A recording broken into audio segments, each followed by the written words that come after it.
രാജ്യത്തിന്റെ സുരക്ഷാ തന്ത്രങ്ങൾ മെനയുന്നതിൽ അദ്വിതീയനായ അലി ലാരിജാനിയുടെ വധം ഇറാന് താങ്ങാവുന്നതിലും അപ്പുറമാണ്. ഇസ്രയേൽ നടത്തിയ ആസൂത്രിതമായ വ്യോമാക്രമണത്തിലാണ് ലാരിജാനി കൊല്ലപ്പെട്ടത്. ചൊവ്വാഴ്ചയാണ് അഥവാ മാർച്ച് 17-ന് ഇറാന്റെ ഉന്നത സുരക്ഷാ ഏജൻസി ഈ വിയോഗം ഔദ്യോഗികമായി സ്ഥിരീകരിച്ചു.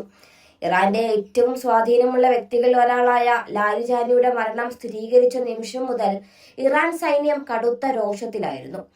ഇതിനു പിന്നാലെ ബുധനാഴ്ച അഥവാ മാർച്ച് 18-ന് ഇറാന്റെ സൈനിക മേധാവി അമീർ ഖത്താമി നടത്തിയ പ്രസ്താവന ഇസ്രയേലിന് നൽകുന്ന കൃത്യമായ മുന്നറിയിപ്പാണ്.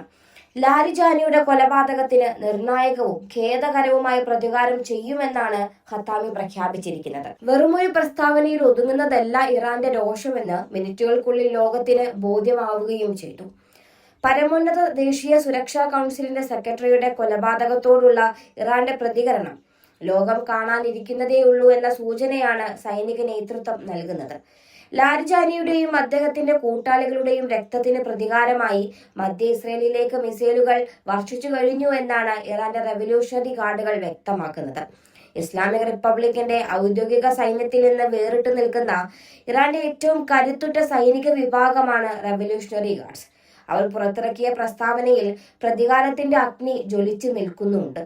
ലാരിജാനിയെ വധിച്ചതിലൂടെ ഇസ്രയേൽ വലിയൊരു അബദ്ധമാണ് കാണിച്ചതെന്നും അതിന്റെ പ്രത്യാഘാതം ഇസ്രയേൽ ജനത അനുഭവിക്കേണ്ടി വരുമെന്നും ഇറാൻ ആവർത്തിക്കുന്നു. ഈ ആക്രമണങ്ങൾ വെറുമൊരു തുടക്കം മാത്രമെന്നാണ് സൂചനകൾ. പശ്ചിമേഷ്യ വീണ്ടും ഒരു വലിയ യുദ്ധത്തിന്റെ വക്കിലേക്ക് നീങ്ങുന്നു എന്നതുകൂടിയാണ് ഇതിന്റെ മറ്റൊരു വസ്തുത. ഇറാൻ രാഷ്ട്രീയത്തിലെ അധികാരനും സുരക്ഷാ മേധാവിയുമായ അലി ലാരിജാനിയുടെ വധം മേഖലയെ അക്ഷരാർത്ഥത്തിൽ ഒരു അഗ്നിപർവ്വതത്തിനു മുകളിൽ നിർത്തിയിരിക്കുകയാണ്. ലോകം ഉറ്റുനോക്കുന്ന ഈ കൊലപാതകവും അതിനെ തുടർന്ന് ഇറാൻ നടത്തുന്ന വമ്പൻ തിരിച്ചടികളും കേവലം ഒരു വാർത്ത മാത്രമായിരിക്കില്ല, മറിച്ച് വരാനിരിക്കുന്ന ഒരു വലിയ ലോകയുദ്ധത്തിന്റെ മുന്നോടിയാണോ എന്ന് പോലും ഭയപ്പെടേണ്ടിയിരിക്കുന്നു. ഇസ്രയേലിന്റെ ചാരക്കണ്ണുകളെ വെട്ടിച്ചു നടത്തിയ ആ വ്യോമാക്രമണം ഇറാന്റെ ഹൃദയത്തിലാണ് ചെന്ന് തറച്ചത്. ഇതിനു പകരമായി ഇറാൻ തൊടുത്തുവിട്ട മിസൈലുകൾ പശ്ചിമേഷ്യയുടെ ഭൂപടം തന്നെ മാറ്റിവരയ്ക്കുമോ എന്ന ഭീതിയിലാണ് ഇപ്പോൾ അന്താരാഷ്ട്ര സമൂഹം. ഈ സംഘർഷത്തിനിടയിൽ പുറത്തുവരുന്ന മറ്റൊരു പ്രധാന വിവരം റവല്യൂഷണറി ഗാർഡിന്റെ ബാസിദ് സേനയുടെ തലവനായ ഖോലം റേസ സുലൈമാനിയും ആക്രമണങ്ങളിൽ കൊല്ലപ്പെട്ടു എന്നതാണ്. ഇറാന്റെ ആഭ്യന്തര സുരക്ഷയിലും സന്നദ്ധ സേനയുടെ ഏകോപനത്തിലും നിർണായക പങ്ക് വഹിച്ചിരുന്ന വ്യക്തിയായിരുന്നു സുലൈമാനി. പ്രമുഖരായ നേതാക്കൾ ഓരോരുത്തരായി വീഴുമ്പോഴും ഇറാൻ തങ്ങളുടെ ആക്രമണത്തിന്റെ മൂർച്ച കൂട്ടിക്കൊണ്ടിരിക്കുകയാണ്. അമീർ ഖത്താമിയുടെ വാക്കുകൾ കടമെടുത്താൽ ലാരിജാനിയുടെ മരണം ഇറാനെ തളർത്തുകയല്ല, മറിച്ച് ശത്രുവിനെതിരെ കൂടുതൽ കരുത്തോടെ പോരാടാൻ പ്രേരിപ്പിക്കുകയാണ് ചെയ്യുന്നത്. മധ്യ ഇസ്രയേലിലെ തന്ത്രപ്രധാനമായ കേന്ദ്രങ്ങളെ ലക്ഷ്യമിട്ടാണ് ഇറാന്റെ മിസൈലുകൾ പായുന്നത്. ഈ നീക്കം മേഖലയിലെ യുദ്ധം കൂടുതൽ സങ്കീർണമാക്കുമെന്ന് ഉറപ്പാണ്. ഇറാന്റെ ഈ കടുത്ത നിലപാട് പശ്ചിമേഷ്യയിലെ മറ്റ് അറബ് രാജ്യങ്ങളെയും ആശങ്കയിലാക്കുന്നുണ്ട്.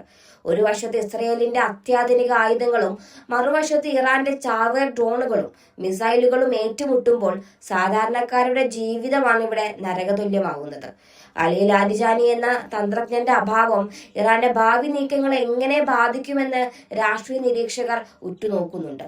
എങ്കിലും റവല്യൂഷണറി ഗാർഡ് കോർപ്സ് പതറാതെ ഇസ്രയേലിന് നേരെ ആക്രമണം തുടരുകയാണ്. രക്തസാക്ഷികളുടെ രക്തത്തിന് പകരം ചോദിക്കാതെ അടങ്ങില്ലെന്ന വാശിയിലാണ് ഇറാൻ ജനതയും സൈന്യവും.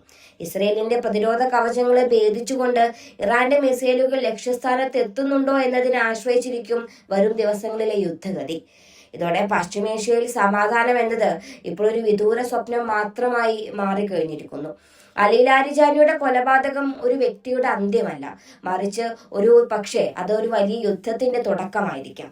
ഇറാൻ സൈന്യത്തിന്റെ പ്രതിജ്ഞയും തുടർന്നുള്ള മിസൈൽ ആക്രമണങ്ങളും സൂചിപ്പിക്കുന്നത് ഇസ്രയേലുമായുള്ള പോരാട്ടം പുതിയൊരു തലത്തിലേക്ക് കടന്നിരിക്കുന്നു എന്നാണ്.